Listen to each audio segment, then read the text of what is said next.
Assalomu alaykum, hurmatli bog'bonlar, hurmatli tomorqa egalari, hurmatli havaskor bog'bonlar. Mana bugungi kichkina video suhbatimizda sizlarga sarımsak piyozni ekib yuqori hosil olish bo'yicha kichkina tushunchalarni berib o'tmoqchimiz. Asosan sarımsak piyoz ikki muddatda ekiladi. Bahorda, kuzda ikkala muddatda ham sarımsak piyozning bo'lakchalari tanlab olinib yerga qadaladi. Kuzda oktyabr oyi oxirlarida asosan ekindan bo'shagan yerlarning tuprog'ining ishqorlik darajasi pH 7 gacha bo'lgan, tuprog'i donador qilib ishlangan, organik o'g'itlar bilan boyitilgan yerlarga sarımsak boshi bo'lakchalari 8 sm chuqurlikda qadaladi.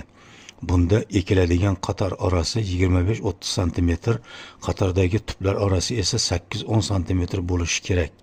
Kuzgi ekilgan qatorlarni mulchalab qo'yish maqsadga muvofiq bo'ladi.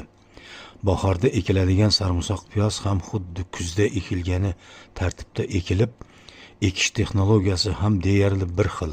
Faqat sarımsak piyoz bo'lakchalari 3-4 sm chuqurlikka qadaladi. Ikkala usulda ham sog'lom yirik sarımsak piyoz boshlari tanlab olinadi. Bo'lakchalari ajratib olinayotganda bo'lakchalar to'liq holatda shikastlanmasdan olinishi kerak.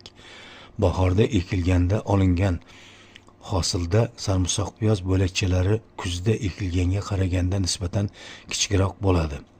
Parvarishlash ishlari bahor kelishi bilan yerning namligiga e'tiborga olinib, ko'karib chiqqandan so'ng sug'orish olib boriladi.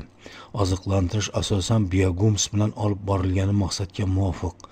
Qator oralari yumshatilib, begona o'tlardan tozalanib turilishi kerak. Sarımsak piyozning yetilganligi, piyoz boshlarining qattiqlashuvi va bariklarining 50-70% sarg'ayganligidan bilinadi. Yaxshi parvarishlangan yerlardan gektariga 8-10 tonna hosil olish mumkin. E'tiborlaringiz uchun rahmat. Bog' eking, yaxshidan bog' qolur.